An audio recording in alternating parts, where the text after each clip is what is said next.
अस्सलाम वालेकुम। आज मैंने तैयार की है बीफ कढ़ाई और बहुत ही ज़बरदस्त, बहुत लजीज ये कढ़ाई तैयार हुई है।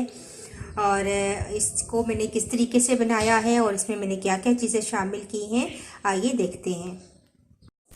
सब्सक्राइब कीजिए ज्वेरिया किचन को और बेल आइकन को प्रेस कीजिए ताकि मेरी आने वाली हर नई वीडियो सबसे पहले आप तक पहुँचे। और वीडियो को एंड तक देखिए। बीफ कढ़ाई बनाने के लिए जिन चीज़ों की ज़रूरत है उसमें मेरे पास है आधा किलो गोश्त, जिसको मैंने बॉईल कर लिया है। और इसमें मैंने कोई नमक मिर्च कुछ भी नहीं डाला, सिंपल मैंने बॉईल किया है। 5 टमाटर थे जिनको मैंने काट लिया है। 2 मीडियम साइज़ के प्याज थे जिनको मैंने चॉप कर लिया है। मसालों के अंदर मेरे पास मौजूद है 1 टेबल स्पून मैंने लिया है भुना और पिसा हुआ धनिया। नमक आप अपने जायके के हिसाब से डाल लीजिएगा। हाफ टी स्पून मैंने लिया है काली मिर्च का पाउडर। हाफ टी स्पून मैंने लिया है गरम मसाला। हाफ टी स्पून हल्दी पाउडर है। 1 टीस्पून मैंने लिया है लाल मिर्च का पाउडर। ये मेरे पास है भुना और पिसा हुआ सफ़ेद ज़ीरा, और ये मैंने तकरीबन लिया है 1.5 टीस्पून। और 1 टीस्पून मैंने लिया है कुटी हुई लाल मिर्चें, और मेरे पास है कसूरी मेथी, ये तकरीबन 1 टेबल स्पून ये है। हाफ कप मैंने लिया है दही। 1 टेबल स्पून मैंने अदरक और लहसुन का पेस्ट लिया है, और सब्ज़ मिर्चें हैं गार्निश के लिए। तो चलिए स्टार्ट करते हैं।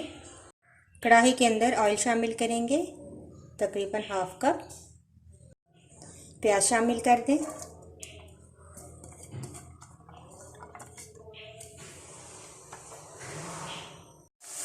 प्याज बस हल्का सा सॉफ्ट हो जाएगा तो हम इसके अंदर अदरक और लहसुन का पेस्ट शामिल कर देंगे।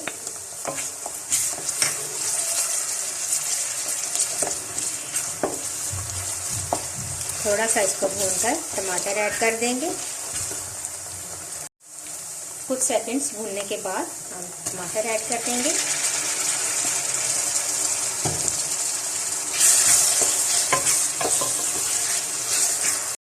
साथ ही हम डाल देंगे गोश्त और जितने भी हमारे पास मसाले थे ये सारे इसके अंदर ऐड कर देंगे। मिक्स करेंगे।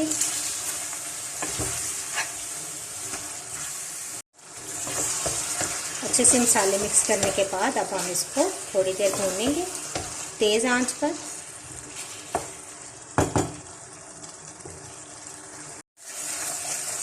बहुत अच्छे तरीके से आपने गोश्त को भूनना है।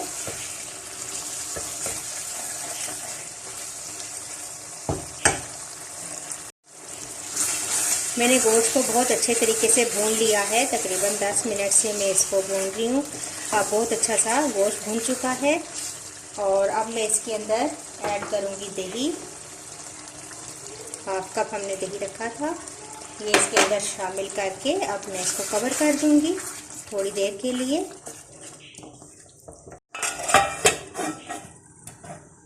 पाँच मिनट के बाद हम इसको हटा के देखते हैं।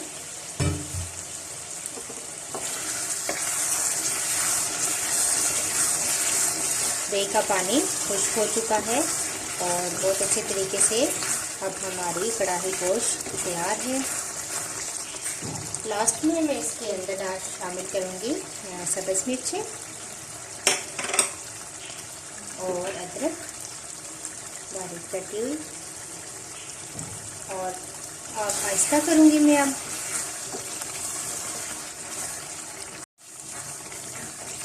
और अब हम फ्लेम आहिस्ता करके इसको 5 मिनट के लिए दम पे रख देंगे ताकि अदरक और सब्ज़ मिर्चों की अच्छी सी खुशबू शामिल हो जाए।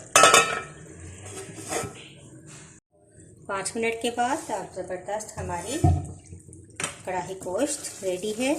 इसको मिक्स करते हैं और हम इसको डिश आउट करती हूँ। तो लीजिए मैंने कढ़ाई को डिश आउट कर दिया है और बहुत ही लजीज ये बीफ कढ़ाई तैयार हुई है। आप इस रेसिपी को ज़रूर ट्राई कीजिएगा, और अगर आपको ये मेरी वीडियो अच्छी लगी तो इसको ज़रूर लाइक कीजिएगा, शेयर कीजिएगा अपने फ्रेंड्स के साथ। मुझे अपना फीडबैक ज़रूर दीजिएगा। नेक्स्ट वीडियो के साथ दोबारा हाजिर होंगी। अल्लाह हाफिज़।